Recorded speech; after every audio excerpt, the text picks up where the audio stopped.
সাহেব উপস্থিত আছেন পাটবং ইউনিয়নের গণমানুষের সেবায় নিয়োজিত পরিচ্ছন্ন রাজনীতিবিদ, তারুণ্যের প্রতীক, যুব সমাজের অহংকার, জননন্দিত নেতা, চেয়ারম্যান পদপ্রার্থী জনাব এনায়েত হোসেন।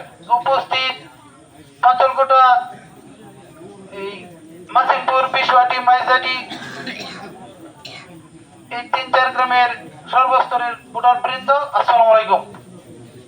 আসলে কয়েকদিন আগে কয়েক কথা বলে গেছিলাম। কথা একটাই, এনায়েত হোসেন ছাড়া বিকল্প নাই। আজকে যারা ৭ জন নির্বাচন করতেছে আমাদের মধ্যে, এর মধ্যে আমরা ২-৩ এর মধ্যে যদি চেয়ারম্যান রাখতে চান তাহলে এনায়েত হোসেন ছাড়া বিকল্প নাই। অনেকে অনেক কথা বলছে যে কান্দাকাটি করবে, পরে গাড়ে ধরবে। আসলে একটা কথাই আছে, প্রবাদ বাক্য বলে অতি ভক্তি চোরের লক্ষণ। এটা কিন্তু একটা প্রবাদ বাক্য। যাই হোক, চরিত্রবান থেকে ভোট দিবে। ইংরেজিতে একটা প্রবাদ আছে, money is lost, something lost, character is lost, everything lost.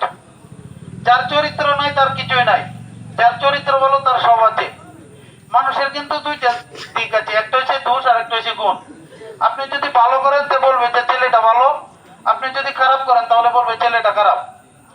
Enayet Hossain ওই দিনে এখানে কিছু কথা বলছিলাম, এক মুরব্বী বলছে দেশে নাকি একটা কি দেন দরবারে নাকি কেস কামারি থেকে একটা ছেলেকে নিয়ে উপকার করছে। মুরব্বী লোকটা তার প্রশংসা করছে। কেন প্রশংসা করলো?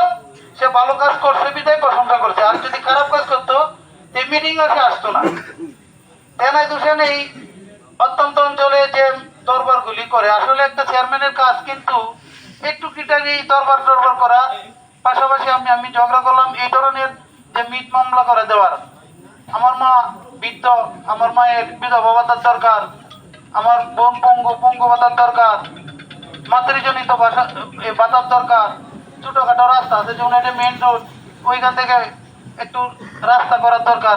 এইগুলি কিন্তু চেয়ারম্যান মেম্বারের কাজ। চেয়ারম্যান মেম্বারের এত তেমন বড় কাজ নাই। কারে এই কাজটা করাইতে পারবেন, কার কাছে গেলে সহজ এই কাজটা আদায় করা যাবে। এনায়েত হোসেন যদি আজকে চেয়ারম্যান হয় তাকে চেয়ারম্যান সাহেব বলতে হবে না। চাষকারী যদি আপনারা যারা মুরব্বী দেন, এনায়েত তুমি কাজটা করে দাও তো ভাই, বা আমরা যারা আছি ভাই কাজটা করে দেন তো, একটু দেন তো কি করা যায়, এইটুকু বললে হবে। কারণ সে এই ইউনিয়নের একটা পরিচিত মুখ। একটা চেয়ারম্যানই নির্বাচন করতে হলে কিন্তু একটা পরিচিত মুখ লাগে, একটা রাজনীতির সাথে জড়িত থাকতে হইব, ধ্যান দরবারে সে থাকতে হইব।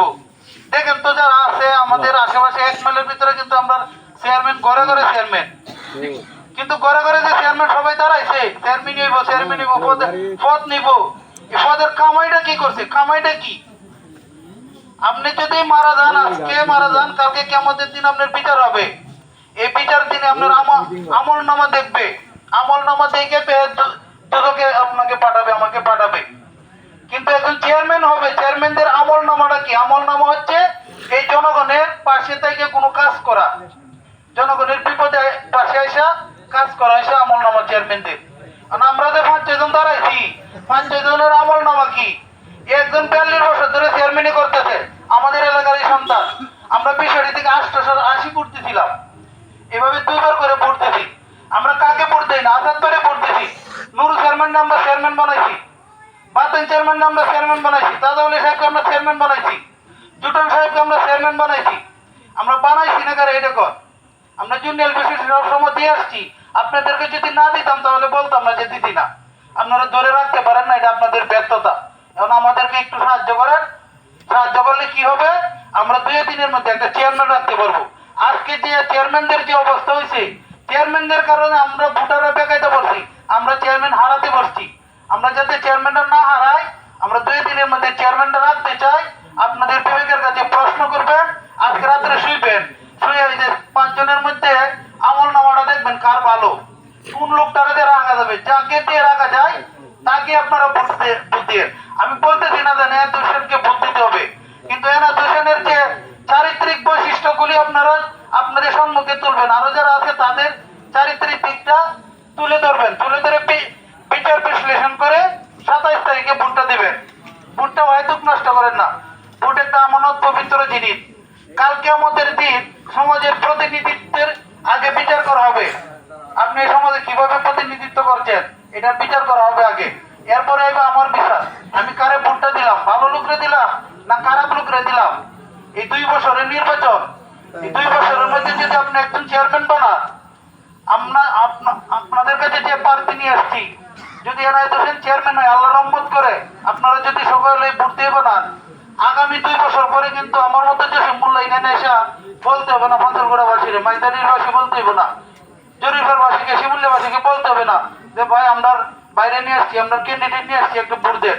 সে যদি 2 বছরে ভালো কাজ করে, আপনারাই বলবেন যে তাকে আমরা আবার ভোট দেবো এবং চেয়ারম্যান বানাবো। তাহলে 2টা বছরই তো, 2টা বছর দেখেন না, কইতে কইতে 5 বছর চলে যায়, কইতে কইতে 10 বছর চলে যায়। এই 2 দিনের লেগে দেখেন, যদি 2 দিনে সে ভালো কাজ করতে পারে তাহলে বিগত দিনে থাকবে, আর যদি ভালো কাজ না করতে পারে আমরাই তারা আউট করে দিব। কারণ আমাদের দরকার উপকারের দরকার, আমাদের অপকারের দরকার নাই।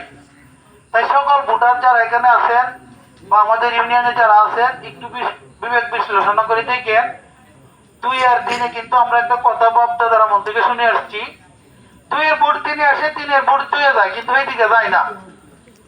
যদি না যায় থাকে তাহলে 5 জনের মধ্যে কারে রাখবেন, এটা আপনাদের বিবেকের কাছে প্রশ্ন রাখলাম। কারণ আমি একজন ভোটার, আপনি একজন ভোটার, সবারই ভোট দেওয়ার অধিকার আছে। হযরত উমর রাদিয়াল্লাহু আনহু অর্ধ পৃথিবী শাসন করতেন। কোরআন হাদিসের মধ্যে আছে, ওই ইয়া থেকে যদি একজন কুকুরও যদি না গায়ে থাকে তাহলে ওই প্রতিনিধির কিন্তু করবে। কারণ প্রতিনিধিত্ব কিন্তু এত সহজ নয়। ইসলামের দৃষ্টিতে যদি আপনি ভোট দেন তাহলে আপনি 1 টাকাও পাবেন না। কেন পাবেন না? আপনার আমানত, তার কাছে আমানত স্বরূপ রাখছেন। সে যদি খেয়ানত করে তাহলে তার দোষ, আপনার দোষ নাই। তাই একটু বিবেক বিশ্লেষণ করে দেখবেন, এখানে অনেক মুরব্বী আছে।